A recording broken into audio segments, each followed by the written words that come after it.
A paz do Senhor, tudo bem com vocês, meus irmãos, minhas irmãs? Mais uma vez estamos aqui para juntos aprendermos mais uma lição da nossa escola bíblica dominical. Você que está aqui pela primeira vez, eu me chamo missionária Luciene Neto Faria, sou da cidade de Juiz de Fora, sou membro da Igreja Assembleia de Deus em Linhares, pastoreada pelo pastor Josué Januário Faria. E eu, como você, amo aprender a palavra do Senhor.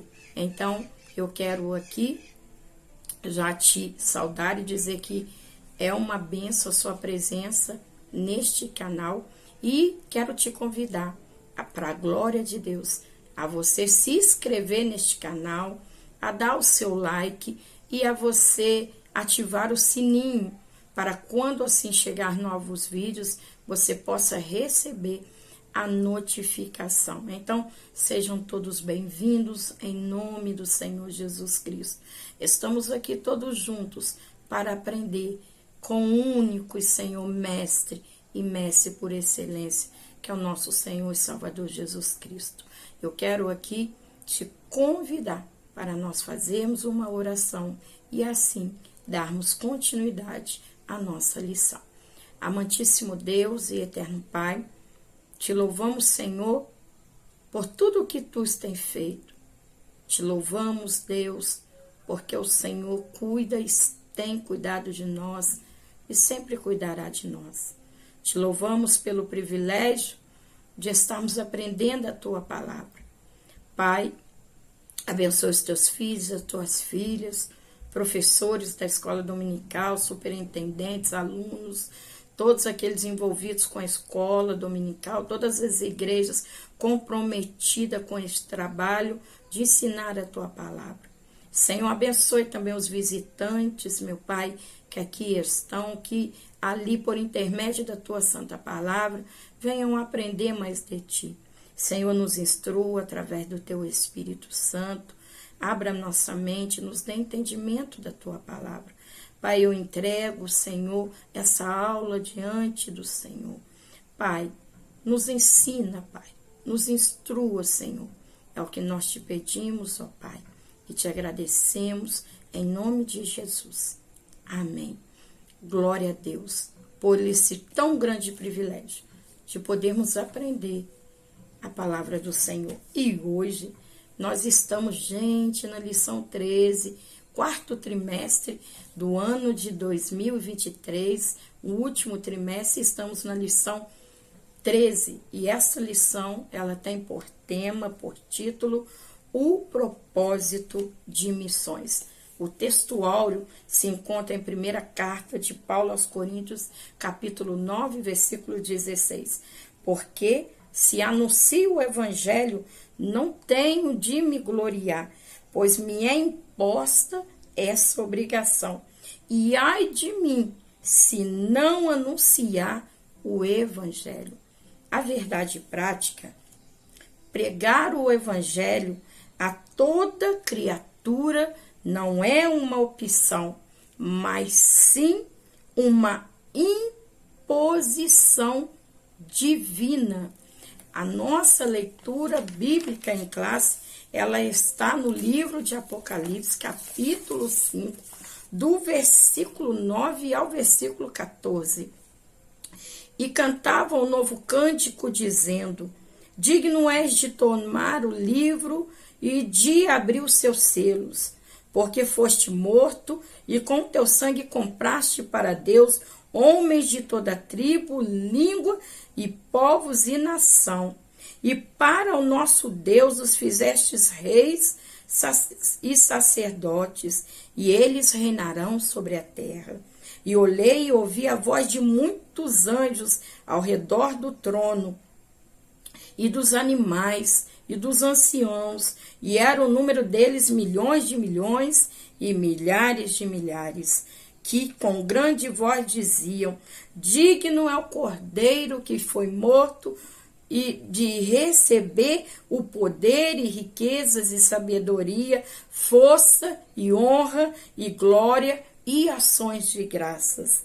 e ouvi a toda criatura que está no céu, na terra e debaixo da terra e que está no mar, e a todas as coisas que neles há dizer, ao que está sentado sobre o trono e ao Cordeiro, sejam dadas ações de graças e honra e glória e poder para todos sempre.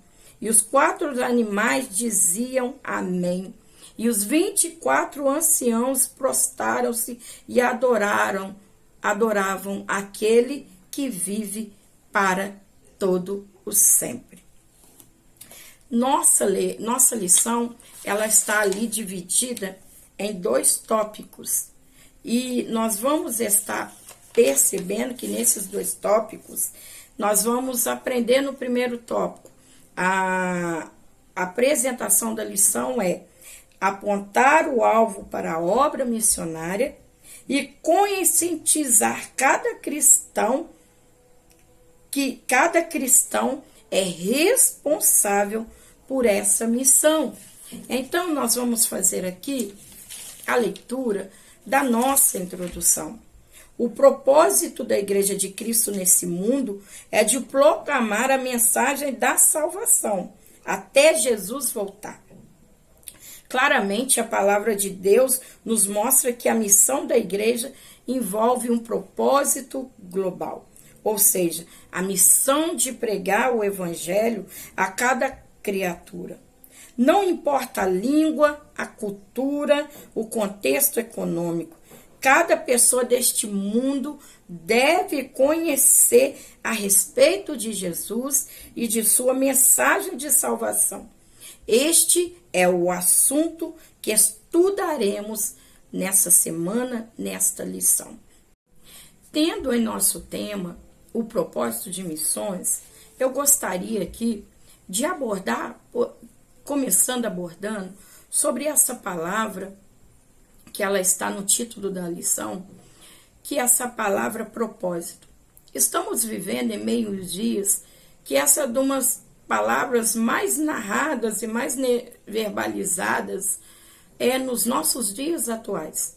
A palavra propósito, onde as pessoas, elas sempre querem entender o propósito, viver o propósito, querem tomar posicionamento para esse propósito, mas de fato, muitas das vezes, não entendemos o significado de fato dessa palavra propósito. Talvez você mesmo já ouviu alguém falar sobre propósito. Deus tem propósito na tua vida, Deus tem propósito na tua casa, Deus tem propósito na tua família. Quando nós vamos observar a nossa leitura do versículo sugesto para essa lição, o versículo lido na segunda-feira, que se encontra no Evangelho do nosso Senhor e Salvador Jesus Cristo, a qual Mateus descreveu do capítulo 28, do versículo 18 ao 20, quando nós vamos ler o versículo 19, está dizendo assim, a parte A desse versículo: portanto, ide, fazei discípulos em todas as nações. Nós estamos percebendo aqui que aqui trata-se também de uma ordenança. É uma ordenança para a igreja. Então, o propósito que Cristo tem para essa igreja. Mas qual que é, então, essa palavra propósito? Vera, eu já disse que é uma palavra tão falada nos nossos dias atuais, que inspiram e impulsionam pessoas, e muitas das vezes muitos levantam que Deus tem um propósito na sua vida, mas claro que tem. Qual que é a inicial, a priori do propósito da Igreja de Cristo? A palavra propósito, ela vem do latim proponere, e quando nós separamos essa palavra, o seu início pro quer dizer à frente, quer dizer se colocar à frente. Quando nós vemos a segunda parte, quer dizer ponere, que quer dizer colocar. Então, proponere, colocar-se à frente ou lançar-se à frente. Então, quando nós estamos falando de um propósito, quando estamos falando a palavra propósito, quer dizer lançar-se à frente, se colocar à frente. Então, esse é o objetivo da palavra propósito. Então, o propósito da missão, quando nós vemos o propósito da missão, ou seja, colocarmos à frente, ou seja, disponíveis para concluir essa missão. E qual é essa missão que nós venhamos estudando todo esse trimestre? É anunciar o reino de Deus, é anunciar o reino dos céus. Então nós vamos perceber que essa palavra propósito é muito mais do que muitos a entendem no dia de hoje. Não é um propósito de alguém que quer alcançar algo, mas pelo contrário, é o propósito de alguém que foi alcançado por Cristo, e alcançado por Cristo recebe o propósito de concluir essa missão, que é de anunciar o evangelho, é de anunciar a palavra de Deus, é de se dedicar a estar ensinando aquilo que aprendeu, aquilo que agora se tornou regra da sua vida, a bússola da sua vida, a direção de sua vida, porque quando conhecemos a palavra, sabemos da nossa incumbência de ensiná-la também, de anunciá-la também. Quando entendemos que nós pertencemos ao reino de Deus, nós temos o comprometimento de anunciar esse reino às outras pessoas. Então não é um propósito que nós vamos alcançar, que muitos têm, que muitos têm em sua mente hoje, propósito que vai alcançar isso, que vai ter aquilo, mas é o propósito de alguém que já foi alcançado pela graça de Deus. Então é bom a gente poder refletir sobre isso. E quando vai esse propósito? Até que hora, até que dia? Até a volta de Cristo.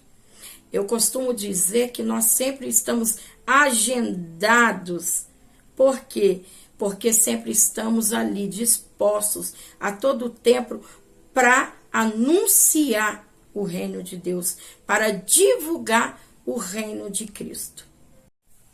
O autor aos Hebreus, no capítulo 12, no versículo 1, está dizendo assim: portanto, nós também, pois, que estamos rodeados por tão grande nuvem de testemunhas, deixamos todo o peso, a influência do pecado que tão de perto nos rodeia e corramos com submissão paciente e competição para aquilo que nos foi proposto, olhando para Jesus, autor e consumador da nossa fé, o qual, pela alegria que esteve proposta a ele, suportou a cruz, desprezando a afronta, assentando-se à direita de Deus. Então nós devemos o quê? Estar anunciando o reino de Deus. E para que nós possamos cumprir esse propósito, nós precisamos renunciar a nós mesmos. Então, nós estamos percebendo que é uma incumbência que Cristo, ele nos deu de continuar a obra que ele assim ensinou através dos seus discípulos, quando o nosso Cristo esteve em corpo físico aqui na terra, deixando assim esses ensinamentos para a nossa vida. Então nós precisamos, e nós vamos estudar falando desse propósito, dessa missão, que é um propósito que o Senhor confiou para a sua igreja. No subtópico no subtópico 1, vai dizer assim: o fundamento da realidade salvífica. Nós precisamos fazer aqui, nós precisamos perceber desde os primórdios, lá no livro do Gênesis, e muitas das vezes eu narro esse versículo para vocês, Gênesis capítulo 3:15. Primeiro nós vamos ver no Gênesis 1:1, o Senhor vindo a essa terra sem forma e vazia. Nós vamos ver Deus criando todas as coisas. Nós vamos ver no capítulo 3 do livro de Gênesis tendo a queda. E logo após a queda, no Gênesis capítulo 3, versículo 15, o Senhor ali, ele falando que nós entendemos como proto-evangelho, falando da semente da serpente e da semente da mulher.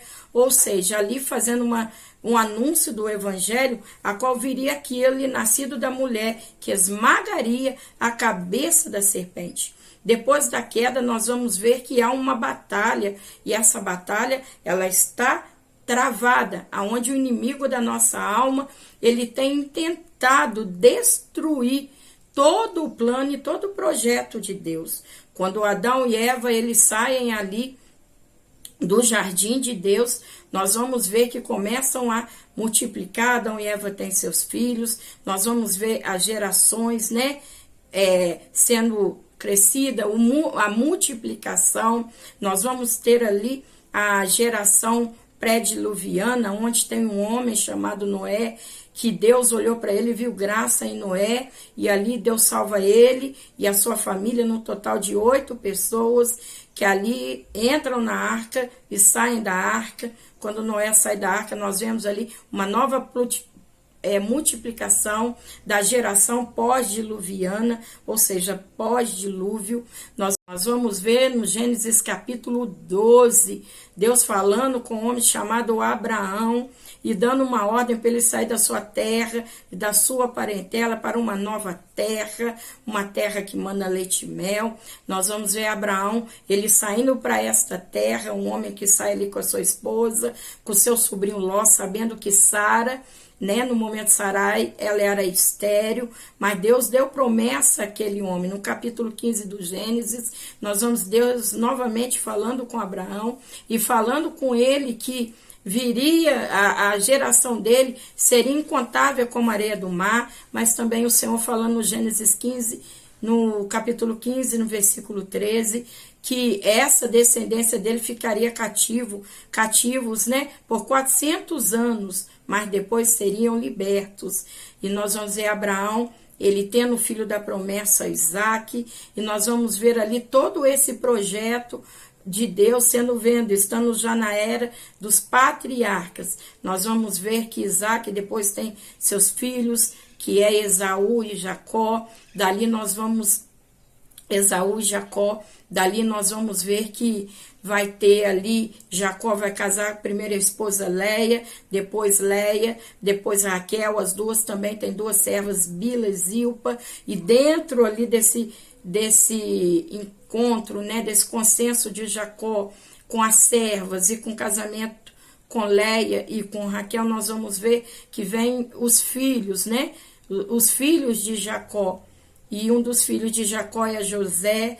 Nós vemos aqui José, aquele que é vendido pelos seus irmãos, mas se torna ali governador no Egito. E quando eles descem, tem aquele encontro, José já tem 2 filhos, que é Manassés e Efraim. E nós sabemos que na hora de Jacó abençoar esses filhos, nós vamos ver que ele abençoa primeiro Efraim, que é o menor, mas também abençoa Manassés. Então nós estamos vendo ali que nós estamos tendo todos os nomes das tribos ali de Israel, dos filhos de Jacó, e ali na bênção que herdou José, dividida entre seus 2 filhos, que é Manassés e Efraim. Nós vamos ver que no último capítulo do livro do Gênesis, capítulo 50, José, ele morre. E começando o Êxodo 1, nós vamos ver que a dinastia faraônica, essa dinastia, elas foram tendo sucessores, e até havia um faraó que não conhecia José e nem o Deus de José. E ali o povo ele começa a ser sacrificado, o povo agora ele é escravizado. Nós vamos vendo Deus prometer, como prometeu para Abraão, né, desde o Gênesis 15, que teria um libertador. Qual que é esse libertador? Moisés, filho de Arão e filho de Joquebede, Arão da tribo de Levi. Nós vamos ver Moisés, né, toda aquela circunstância, a sua mãe guardando por 3 meses, depois de ser criado ali pela filha de Faraó. Quando ele conclui, né, já está grande, nós vamos ver toda aquela trajetória de Moisés, né, quando Moisés ele tem encontro com aquela, vê a sarça, e a sarça pega fogo, e essa sarça não se consome. Deus ali mostra ali o projeto, o propósito para Moisés. Nós vamos ver que Moisés vai, né, cumpre esse propósito ali dentro do Egito. Na derradeira praga, nós vamos ver que Faraó liberta aquele povo. Nós vamos ver que tem a passagem pelo Mar Vermelho. Depois Moisés manda alguns espias para a terra dos espias, cada príncipe de cada tribo, e nós vamos ver que 10 espias, eles ali tem medo dos gigantes que habitam na terra, mas Josué e Caleb, eles trazem uma boa notícia sobre aquela terra, mas por essa ação, o povo ele vai ficar rodeando no deserto por 40 anos.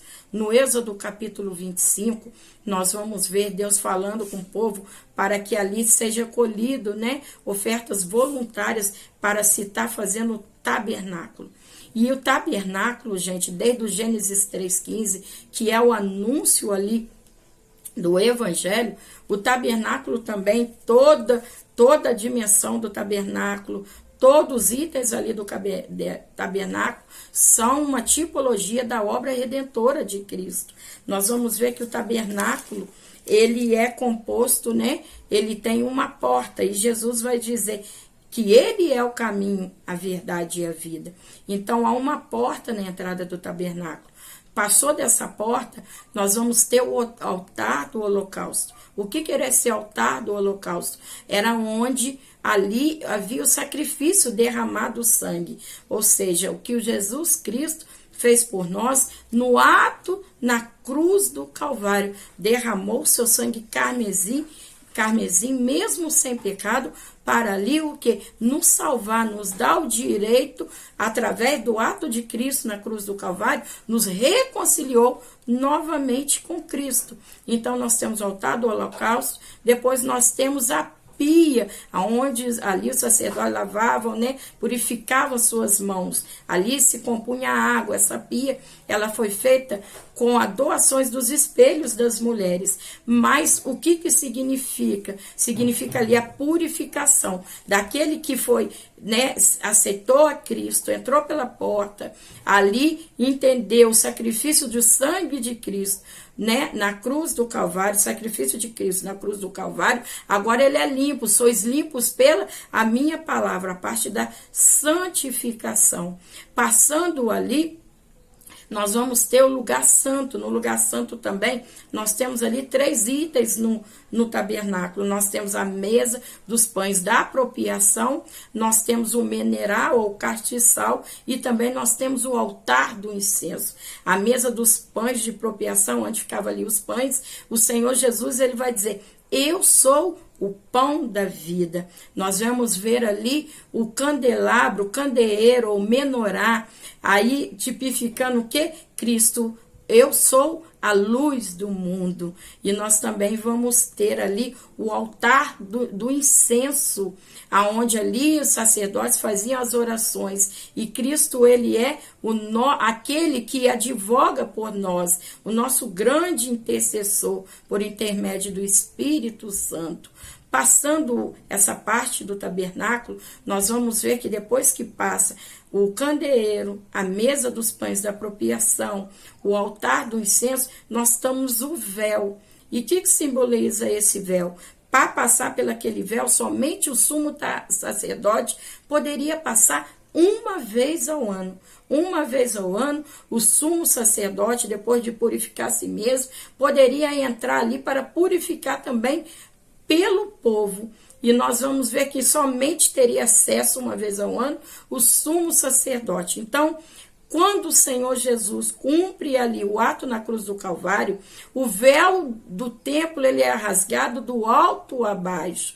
O véu que outrora só poderia entrar no período da lei, somente o sumo sacerdote, uma vez ao ano, agora após o sacrifício de Cristo, esse véu ele é aberto, dando acesso a todos aqueles que crerem no Senhor.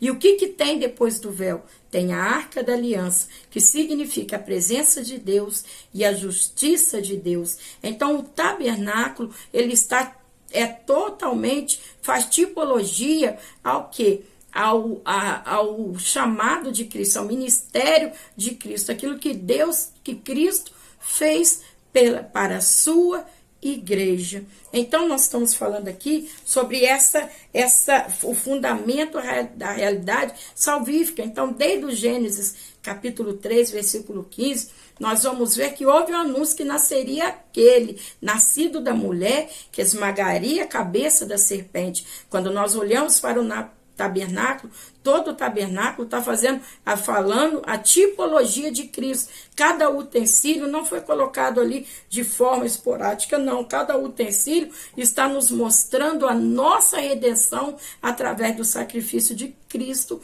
na cruz do Calvário. Então, nós vamos ver que Lucas, no capítulo 1, Evangelho do Nosso Senhor e Salvador Jesus Cristo, a qual Lucas descreve já no capítulo 1, nós vamos ver ali o anjo Gabriel anunciando a uma mulher chamada Maria, Maria graciada, e vai dizer assim, que ela foi escolhida, o ventre dela foi escolhida para ali trazer ao mundo de forma física o Filho de Deus. Então nós vamos ver Jesus Cristo, o Senhor, ele vindo a esse mundo, teve um homem que anunciou sobre o ministério de Cristo, cumpriu a sua missão, que é João Batista, filho de Isabel, Zacarias. Outrora essa mulher, ela era estéril, mas Deus a escolheu para ter este profeta, João Batista, para estar anunciando o ministério de Cristo. E nós vamos ver que o Senhor Jesus nasce,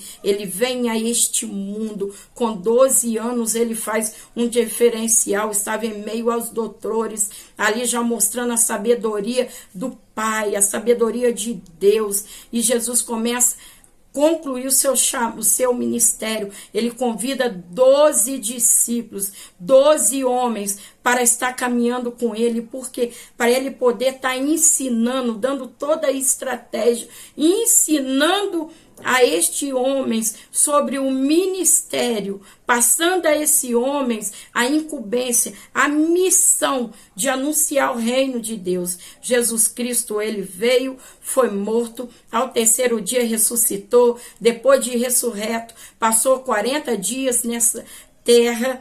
Ele, mais de 500 pessoas, possivelmente 500 pessoas, o viram com o corpo ressurreto. Quando ele volta ao céu, ele envia a nós o Espírito Santo Consolador, dando capacitação à sua igreja para continuar divulgando o reino de Deus, para continuar firme nesse processo, então, nesse propósito. Então, nós vemos toda essa obra, esse fundamento, essa obra da salvação desde o livro de Gênesis. Nós vamos falar daqui a pouco também do Apocalipse capítulo 5, onde vai ter aquelas multidões, né? Então o evangelho, ele é para ser anunciado a todas as nações. Todas as nações. E isso o Senhor deixou esse legado. Ele deixou esse legado para nós, a morte, o ato da morte de Cristo, né? Na cruz do Calvário, nós vemos que ali abriu uma claridade à mente daqueles que crerem em Cristo para se atentar para essa comissão, essa incumbência que a igreja recebeu. Então, desde os primórdios, sempre teve o plano de Deus de salvar todos aqueles que nele crê. Quando nós lemos lá no Evangelho do nosso Senhor e Salvador Jesus Cristo, a qual João descreve no capítulo 3, no versículo 16, porque Deus amou o mundo de tal maneira que deu o seu Filho, seu único Filho, para que todo que nele crê não pereça, mas tenha a vida eterna. Então nós estamos vendo que o plano de Deus é que todos ali sejam salvos. E através do quê? Da igreja concluir a sua missão de anunciar o evangelho. Claro que serão salvos todos aqueles que nele crê. Então nós vamos ver todo o plano da salvação, todo o fundamento salvífico, desde o livro do Gênesis até a conclusão dos últimos dias, que nós vemos ali no livro do Apocalipse. Então, esse propósito, ele é global, ele não é separado por etnias, ele não é separado por descendências, é um propósito global. O anúncio do evangelho é aberto a todos. A igreja, ela tem um compromisso de estar anunciando o evangelho a todos, a todas as nações, a todas as pessoas. É um comprometimento da igreja, quando trata desse propósito do anúncio do evangelho, não é só para A, para B, para C ou para D. Esse anúncio do evangelho é para todos aqueles que nele crê. E nós temos que divulgar o evangelho a todos. Todos nós temos essa, não há exclusividade no evangelho. O evangelho não é exclusivo a um povo, o evangelho não é exclusivo a outro povo. O evangelho deve ser anunciado para todos, grandes ou pequenos, todas as nações, todas as tribos. É interessante que quando falamos aí de propósito, de projeto, quando são projetos comuns, esses projetos abrangem e selecionam locais para estar sendo concluído, seleciona lugares a ser concluído, projetos que são designados para pessoas A, para pessoas B. Só que no caso do evangelho, o propósito é que todos ouçam a palavra de Deus. Estudamos há poucos dias na lição 10 sobre ali aquela janela 1040, onde tem ali povos que precisam ouvir a palavra de Deus. E Deus tem enviado homens e mulheres de coragem, com comprometimento de anunciar aqueles povos. Então, o evangelho não é exclusividade de um povo. O evangelho é para todos. É para todos. O amor de Cristo é para todos. Mas a salvação é para aqueles que crerem. Então, nós temos essa incumbência. Esse propósito é global. É para todas as nações. Nós vamos ver quando o Senhor Jesus Cristo, ele foi de encontro àquela mulher samaritana naquele poço, né? Os judeus ali não te comunicavam com os samaritanos não comunicavam com os judeus, havia ali entre eles uma briga grande, e nós vamos ver o Senhor Jesus Cristo tendo um encontro com aquela mulher samaritana, e aquela mulher, depois do encontro com Cristo, ela foi até a cidade e ela anunciou a Cristo, a ponto das pessoas segui-la somente para ali conhecer a Cristo. Nós vamos ver uma mulher cananeia, Ciro-fenícia, que vai até Cristo, e nós vamos ver Cristo atendê-la. Então o evangelho, ele não é preso em placas, o evangelho não é preso povos, o evangelho não é preso a quem tem muito dinheiro ou quem tem pouco, não. Esse propósito, ele é global. A palavra de Deus, ela é para ser anunciada a todos, ela é para ser divulgada a todos. A igreja, ela tem esse comprometimento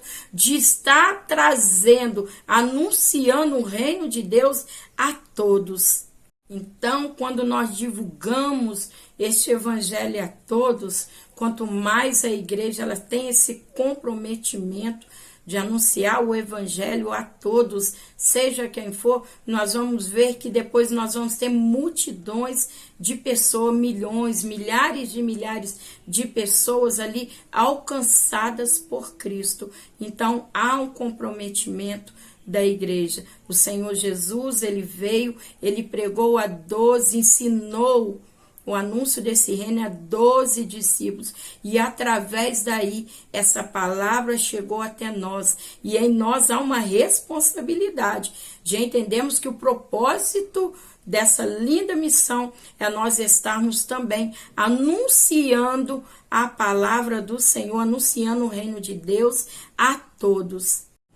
Nós vamos ver que também Pedro, sim, o apóstolo Pedro, ele teve que ali aprender. Deus, ele traz ali uma visão de um lençol, né, amarrado ali pelas 4 pontas, descendo do céu, e ali com vários alimentos que seriam impuros à mente de Pedro, sendo um judeu. Mas o Senhor fala, não tornais impuro aquilo que eu purifiquei. E logo à frente lá, nós vamos ver Pedro entrando na casa de Cornélio. Ou seja, entendendo que essa notícia que ele aprendeu, esse evangelho, o anúncio do reino de Deus, era também para os gentios, eram para todas as nações. Nós vamos ver quando Barnabé, ele chega, nós estudamos sobre isso, Barnabé, ele chega lá na igreja de Antioquia, e ele fica ali, diz que ele fica alegre, ele fica ali ele fica até atônito de ver o que o Espírito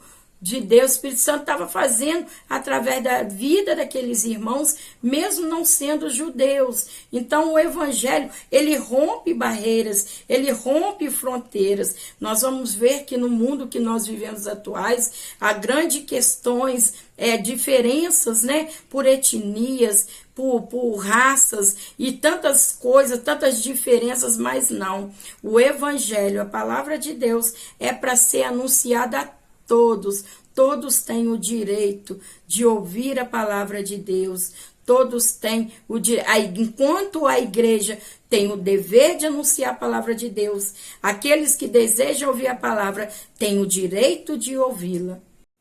Então, quando o Senhor fala, né? Mateus 28, versículo 18 ao 20, quando o Senhor fala, né? Todas as nações, também quando fala lá em Marcos, ele fala pregar em todas as nações.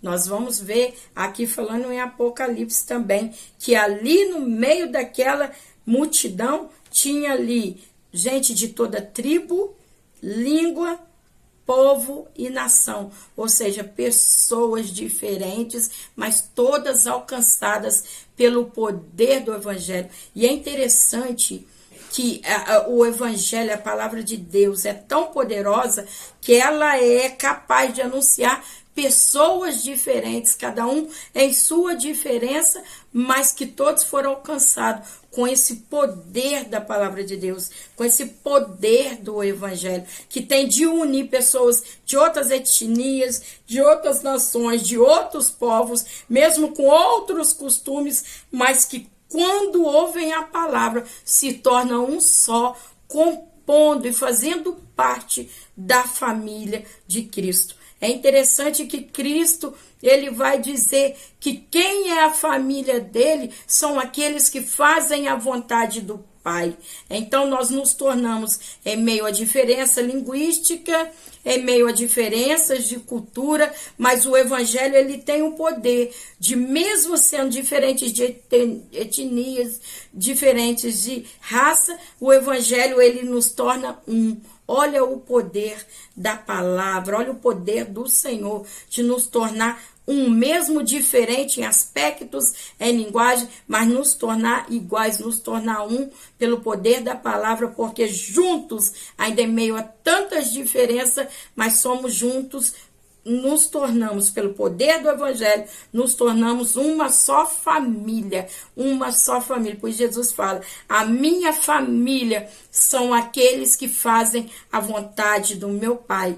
Então, o sangue de Cristo vertido na cruz do Calvário, quando nós aceitamos ao Senhor, nós nos tornamos uma só família em Cristo Jesus. Então, o irmão de outro país, o irmão de outra nacionalidade, seja a cor do irmão, seja o valor, a finança dele pouca, pobre ou rico, não importa, todos nós, quando ouvimos a palavra, quando aceitamos a palavra, nos tornamos a família de Cristo. Que coisa maravilhosa é o poder do evangelho, esse propósito global que transforma, né, pessoas, ainda que diferentes, mas que todas são iguais aos olhos de Cristo, porque estão ali por amor a Cristo. Então nós precisamos alcançar mais famílias, alcançar mais vidas, anunciar, romper barreiras,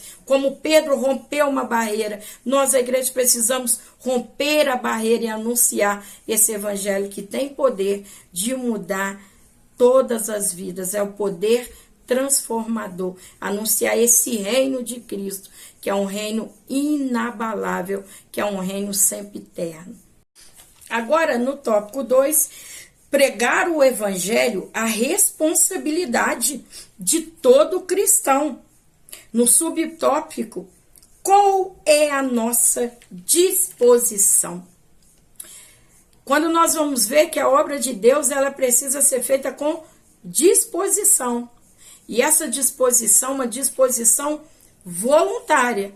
Ou seja, não é por força e nem por violência. A partir do momento que nós aceitamos a Cristo, É impossível alguém aceitar a Cristo e não se dedicar a servi-lo.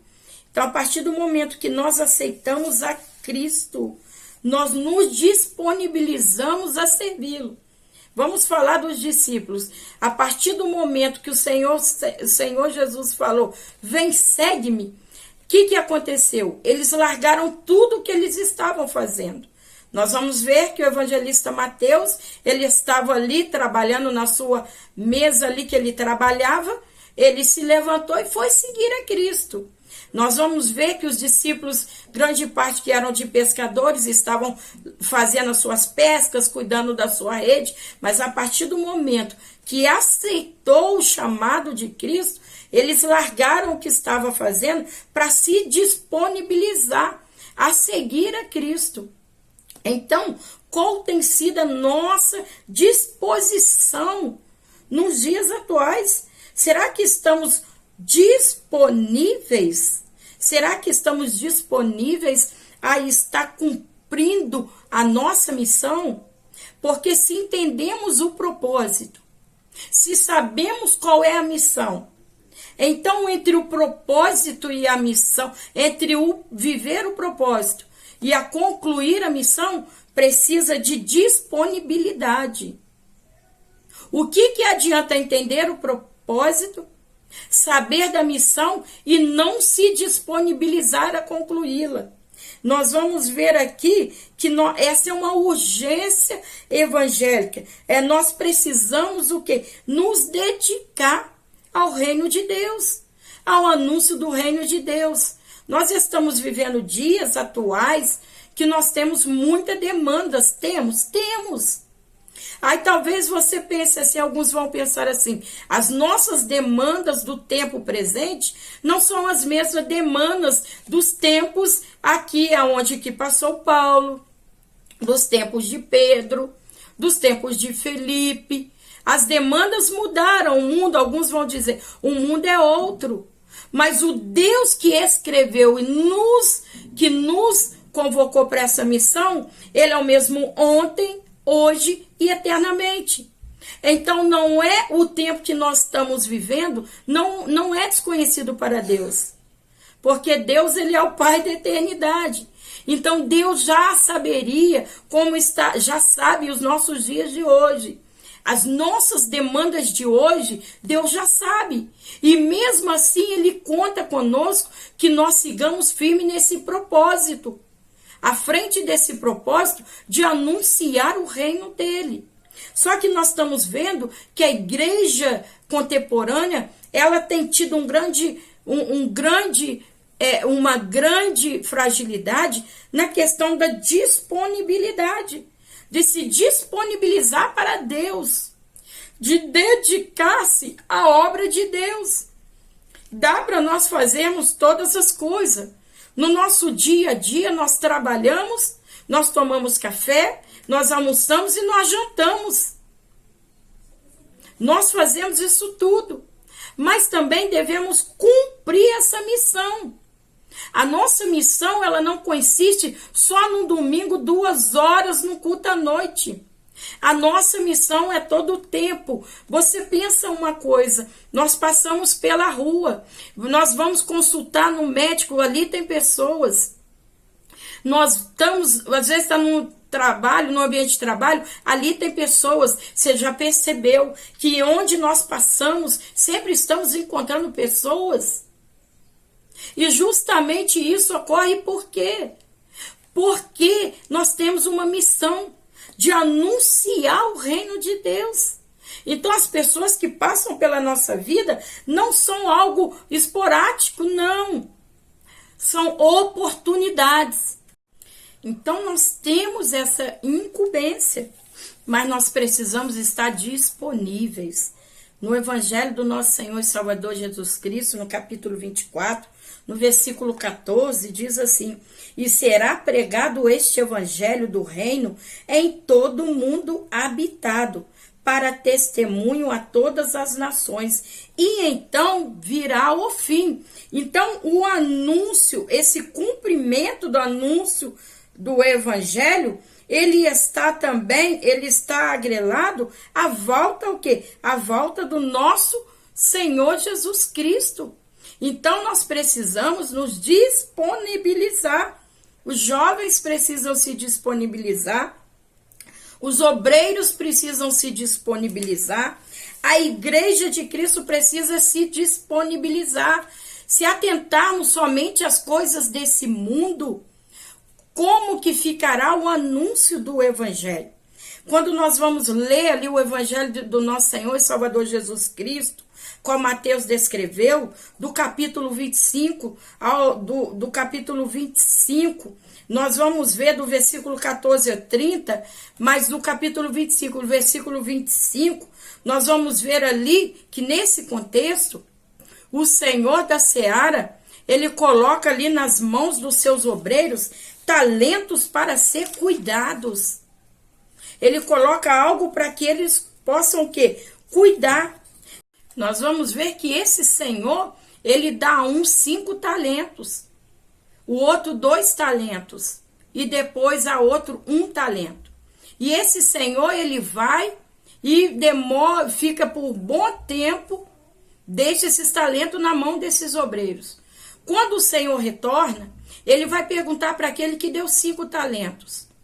E vai ver que através daqueles 5 que ele deixou, esse obreiro tinha ganhado mais 5 talentos. Aí depois tem o que recebeu 2 talentos. E esse que recebeu 2 talentos, tinha mais 2 talentos para dar ao seu senhor. Mas e o que recebeu 1 talento? O que ele fez? Ele pegou, enterrou o talento. E quando o Senhor da Seara chegou, ele desenterrou esse talento e entregou. E é interessante no versículo 25, que ele vai dizer, olha, eu estava por temer, eu estava com medo, então eu preferi enterrar. E isso que eu quero dizer, quantos não têm se disponibilizado à obra de Deus, porque teme, nós estamos vivendo num tempo, né? E a gente precisa também transmitir essa aula em tempo real. O que é tempo real que eu digo que a gente está vivendo? Muitos estão enterrando esse talento, ou seja, essa missão, porque tem medo de divulgar o verdadeiro evangelho. Muitos se corromperam, entregando só uma parte do evangelho, entregando só que Deus é amor, mas está esquecendo que Deus também é justiça. Muitos estão se omitindo em meio aos seus afazeres. Muitos não querem se envolver. Muitos só querem estar ali sentado no banco, recebendo, mas não quer estar divulgando ao seu próximo a palavra. E é interessante que esse servo aqui, ele diz, temendo eu escondi, e devolve somente aquilo que o Senhor confiou, sendo que ele poderia ter ganhado mais talentos. Quantas pessoas estão omissas, obreiros, pessoas na casa do Senhor, jovens, mulheres, que estão omissos à obra de Deus, a essa missão de anunciar o evangelho, por estar temendo perder aceitação nos dias atuais. Muitos estão ociosos, preguiçosos. Muitos estão não querendo contratar, porque o anúncio do evangelho, o evangelho de Cristo é luz, então ele vai bater de frente com as trevas. Muitos estão se omitindo no anúncio do evangelho. Muitos estão ali, não se disponibilizam mais a estar ali anunciando, a cumprir o seu propósito, anunciando essa missão. Será que nós temos obreiros compenetrados para essa missão? Será que essa missão é só para os obreiros idôneos, não é para os jovens, é para todos? Nós estamos numa classe da Escola Bíblica Dominical, tem várias faixas etárias, desde a classe das crianças, a classe das senhoras, dos irmãos, tem jovens, tem adolescentes, tem pré-adolescentes, todos recebem uma incumbência. A partir do momento que nós aceitamos a Cristo, todos nós temos essa incumbência de anunciar o reino de Deus. Então, todos nós temos que estar disponíveis para cumprir esta missão. É uma urgência evangélica. Todos nós precisamos de nos disponibilizar para o reino de Deus. Cristo deixou essa missão para a igreja. Se a igreja não entender essa missão, nós como igreja precisamos entender essa missão. Eu e você precisamos compreender essa missão. Nós precisamos, líderes, precisam entender essa missão. Irmãos e irmãs, precisamos nos disponibilizar para transmitir e para vivenciar e viver e anunciar essa missão.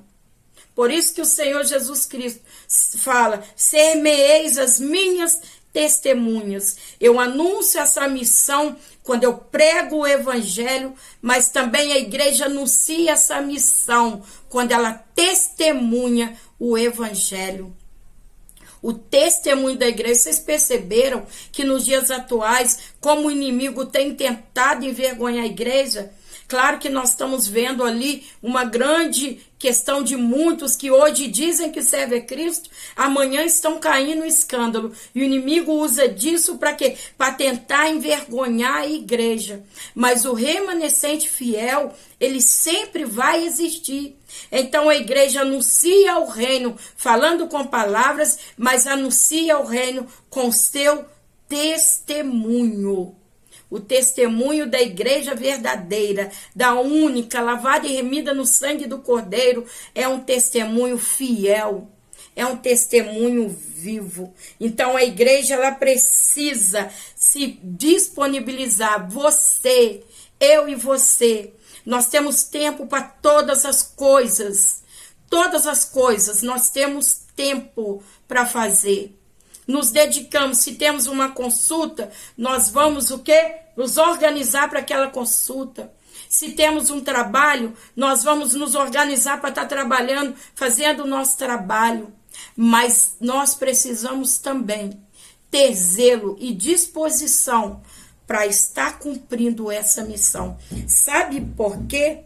Se nós não anunciarmos essa missão, nós sofreremos naquele grande dia com a nossa omissão. Você já viu um soldado quando está no campo de batalha? E esse soldado deixa de lutar, esse soldado foge da batalha, ele é considerado alguém que o quê? Que parou no meio do caminho. Ele é considerado um desertor. E para todo desertor haverá consequências. O apóstolo Paulo, na segunda carta a Timóteo, no capítulo 2, no versículo 15, olha o que ele vai dizer: procura apresentar-te a Deus aprovado, como obreiro que não tem de que se vergonhar, que corta reto com a palavra da verdade. Ou seja, comprometa-se com a verdade, com a palavra. Paulo também vai falar aqui a Timóteo. Continuemos aqui na segunda carta de Paulo a Timóteo, no capítulo 4, no versículo 2, Paulo diz assim: pregue a palavra, esteja pronto no tempo e fora do tempo, ademoesta, repreende e exorta com toda perseverança e doutrina. Então, essa incumbência, a igreja ela tem essa incumbência, os obreiros têm essa incumbência, os jovens têm essa incumbência. Deus vai nos colocar nos lugares estratégicos para ali estar anunciando a sua santa palavra. Porque senão, naquele grande dia, cada um prestará conta da sua omissão. Como eu acabei de falar, o soldado que larga a batalha, ele é considerado um desertor. E todo desertor sofrerá consequências naquele grande dia. O tópico 2, o último tópico 2.2, pois é-me imposto essa obrigação. Nós vamos ver que o apóstolo Paulo, citando novamente, né, a primeira carta de Paulo aos Coríntios, capítulo 9, versículo 16, que também é ali o nosso texto áureo dessa lição, Paulo está falando, ai de mim se não pregar o evangelho.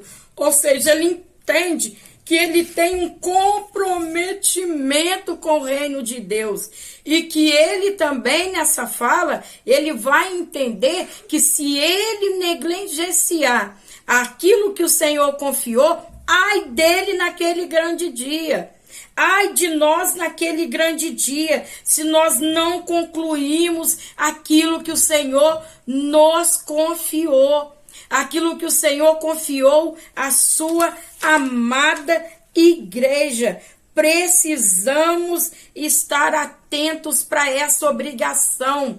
Evangelho, a partir do momento que nós aceitamos a Cristo, não é uma escolha, é uma incumbência, é uma obrigação nós anunciarmos o reino de Deus, ainda que meio luta, ainda que meio a dificuldade, ainda que meio a choro. O salmista não fala aquele que levar aquela preciosa semente, ainda que chorando, voltará com seus molhos cheios, voltará com alegria. Então nós precisamos estar disponíveis, porque precisamos entender a nossa obrigação mediante essa missão. Evangelho é missão. Aceitar a Cristo é aceitar a tarefa de estar anunciando o reino de Deus. Então nós temos essa obrigação porque entendemos esse privilégio. Irmãos, Deus contou conosco para anunciar a sua eterna palavra, a sua palavra santa. É uma honra para a igreja nós sermos escolhidos, ainda que imperfeitos, nós sermos escolhidos para pregar a palavra do Deus perfeito, único Senhor, que confiou a nós e confiou sabendo das nossas limitações, das nossas fragilidades, mas Ele confiou a nós. Então é um privilégio para nós podermos anunciar o reino de Deus. E para anunciar esse reino, precisa conhecer esse reino. E como conhecemos esse reino? Através da palavra revelada. O Verbo vivo se revelou a nós. Então essa obrigação também nos lembra do privilégio, mas esse também privilégio vai nos lembrar que naquele grande dia, aquele que não anunciou a palavra da verdade, sofrerá punição naquele grande dia.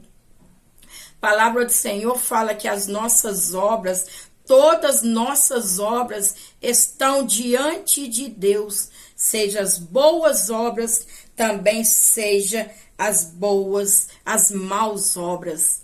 Para ser cristão é cumprir a missão. Ser cristão é estar disponível ao reino, para servir ao reino de Deus. Ser cristão é não se anular mediante a obrigação. Ser cristão é não se ater reconhecendo o privilégio que recebeu de anunciar a Cristo. Ser cristão é cumprir o propósito dessa linda missão de anunciar a palavra a todas as pessoas. Por quê? Porque Jesus está voltando e com ele todos iremos tratar. Então, nós precisamos entender o propósito que nós já recebemos de Cristo para anunciar e para cumprir a missão que o Senhor nos confiou. Isso é uma imposição divina, não é uma escolha, é uma imposição, é uma ordenança para todos aqueles que levantaram a mão e diz: Senhor, eu te aceito como meu Deus, o Redentor, o único Senhor da minha vida. Então, que nós, como igreja, possamos nos atentar para essa missão, que nós possamos nos disponibilizar a essa missão e que nós sejamos, como o Senhor falou para Pedro, tu serás pescador de almas. Louvado seja Deus pela sua santa palavra. Vamos fazer a leitura da nossa conclusão. Há um propósito divino quanto a proclamar a mensagem de salvação ao pecador.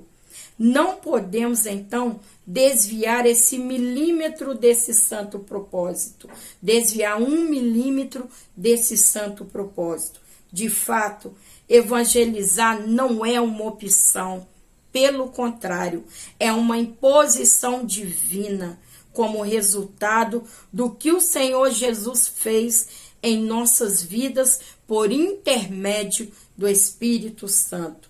Portanto, preguemos a boa notícia para todo pecador em qualquer lugar em que ele se encontrar. Esse é o mais nobre e sublime propósito da Igreja de Cristo. Evangelizar não é uma opção. Evangelizar é uma ordenança divina. Nós vemos que quando o Senhor Jesus enviou aqueles homens para estar anunciando a palavra, né? Aqueles 70, anunciando a palavra, quando eles voltam com o coração cheio de alegria, falando: Senhor, fizemos isso em teu nome, e nós vimos vidas restauradas, expulsando demônios, e o Senhor olha aquilo: olha, vocês se alegraram por isso, mas alegreis que sabeis que o seu nome está no livro da vida. Ou seja, nós que temos o nome no livro da vida, devemos divulgar a vida, porque o Evangelho traz vida, são as boas novas, anunciarmos em meio pessoas que estão nas trevas, anunciar o Cristo, a luz do mundo, para que esses irmãos e essas irmãs estejam junto conosco naquele grande dia, na eternidade, glorificando ao Senhor. Que Deus abençoe. Espero aqui ter contribuído com essa aula e te ajudado, sabendo sim que apenas Cristo é o mestre e o mestre por excelência. Eu quero aqui te convidar para uma oração. Quem sabe você está desanimada, né? Sentou no seu cantinho na igreja e acha que não tem mais nada para você. Tem sim. Missão não é só microfone na mão. Missão é anunciar o reino de Deus. Então aproveite todo lugar que você passar. Anuncie a Cristo. Não abra mão dessa missão. Então, vamos orar? Senhor Deus e eterno Pai, te louvamos, ó Deus, por essa aula. Oh, Jesus, eu sinto a tua presença e te agradeço, meu Senhor, pelo privilégio de entender essa missão que o Senhor nos confiou. Ah, Jesus, queremos estar disponíveis para a tua obra. Nos ensina, nos dá força, nos dá coragem, meu Senhor, para cumprir essa missão tão linda, Senhor. Somente o teu grande amor, meu Pai, para nos escolher para essa missão tão perfeita, tão majestosa e tão amorosa. Senhor, se tiver alguém, meu Pai, desanimado da tua obra, ah, Jesus, levanta hoje, renova a força, renova a saúde, renova o vigor. Deus, não deixa a chama apagar nos corações. Pai, abençoa a escola bíblica dominical, abençoa os teus professores, levanta o teu povo, Deus, para o aprendizado da tua santa palavra. Deus, te louvamos por tudo que tem feito. Obrigada, Deus, por nos escolher para essa missão. Que alegria, meu Senhor, e entender que fomos chamados, convocados para essa missão tão linda e divina que veio de ti. A ti honra, glória, louvor e toda adoração em nome de Jesus. Que Deus vos abençoe, que Deus te guarde e que nós possamos continuar firmes adorando ao Senhor. No capítulo 5 de Apocalipse, vai ver ali multidões, vários povos adorando e exaltando ao Senhor. E Deus aqui conta conosco, aqui na terra, para estar pregando a sua palavra. Deus te abençoe. Até a próxima aula. Aprove Deus. Se inscreva nesse canal. Vamos crescer juntos em Cristo Jesus. Dê o seu like, ative o sininho e que Deus te abençoe. E até a próxima aula. Em nome de Jesus, a paz do Senhor.